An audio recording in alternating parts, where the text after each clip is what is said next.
নমস্কাৰ শিক্ষাগুৰুসকল মই কিছুদিন আগতে এটি ভিডিঅ' দিছিলোঁ আৰু যোনটো ভিডিঅ'ত মই আপোনালোকক জনাইছিলোঁ যে মিড ডে মিলৰ যি কুকিং কষ্ট সেই কষ্ট আপাৰ প্ৰাইমেৰী স্কুলৰ কাৰণে 10 টকা 17 পইচালৈকে বৃদ্ধি হ'বলৈ গৈ আছে আৰু সেই যি পত্ৰ মই ৰেফাৰেন্সত কৈছিলোঁ তাতে মই আপোনালোকক জনাইছিলোঁ যে আমাৰ অসমৰ শিক্ষা বিভাগৰ ফালৰ পৰা এই সম্পৰ্কে নিৰ্দেশনা প্ৰকাশ পোৱাৰ পাছতহে আমি আমাৰ বিদ্যালয় পৰ্যায়ত আমাৰ যি কেছবুক আমি মেইনটেইন কৰোঁ বা আমি যি ৰিপৰ্ট কৰোঁ তাতে আমি 10 টকা 17 পইচা হিচাপটো ধৰিব পাৰিম আৰু তাৰ কাৰণে মই আপোনালোকক অপেক্ষা কৰিবৰ কাৰণে সেই ভিডিঅ'টিতে মই জনাইছিলোঁ সেই অপেক্ষাৰ অন্ত পৰিছে আৰু আমাৰ অসম চৰকাৰৰ শিক্ষা বিভাগৰ ফালৰ পৰা এই সম্পৰ্কে এটি পত্ৰ আহি পৰিছে মই পত্ৰটি আপোনালোকৰ স্ক্ৰীনত দেখুৱাইছোঁ ডক্টৰ ওম প্ৰকাশ ছাৰৰ ফালৰ পৰা আহিছে মিছন ডাইৰেক্টৰ সমগ্ৰ শিক্ষা আৰু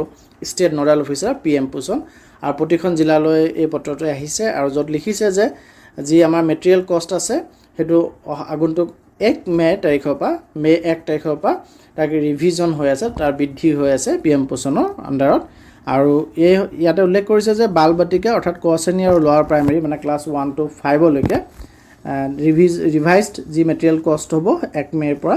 হেতু হ'বগে 6 টকা 78 পইচা আৰু আপাৰ প্ৰাইমেৰী অৰ্থাৎ 6 to 8 লৈকে যি ৰিভাইজ মেটেৰিয়েল কষ্ট হ'ব পাৰ চিলড্ৰেন হেতু হ'বগে 10 টকা 17 পইচা আৰু এই যি ৰিভাইজ ৰেট হেতু মেটেৰিয়েল কষ্টৰ হেতু এফেক্ট হ'ব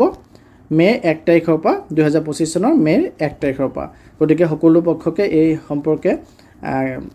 এই বাতৰিটো বা এই খবৰ এই নিৰ্দেশনাটোৰ বিষয়ে জনাব লাগে গতিকে 1 মেৰ পৰা আমাৰ বিদ্যালয়সমূহে মিড ডে মিলৰ কাৰণে যি মেটেৰিয়েল কষ্ট হয় হেতু বৰ্ধিত হাৰত পাব লোৱাৰ প্ৰাইমেৰী আৰু ক শ্ৰেণীৰ কাৰণে 6 টকা 78 পইচা আৰু আপাৰ প্ৰাইমেৰীৰ কাৰণে 10 টকা 17 পইচাকে ধন্যবাদ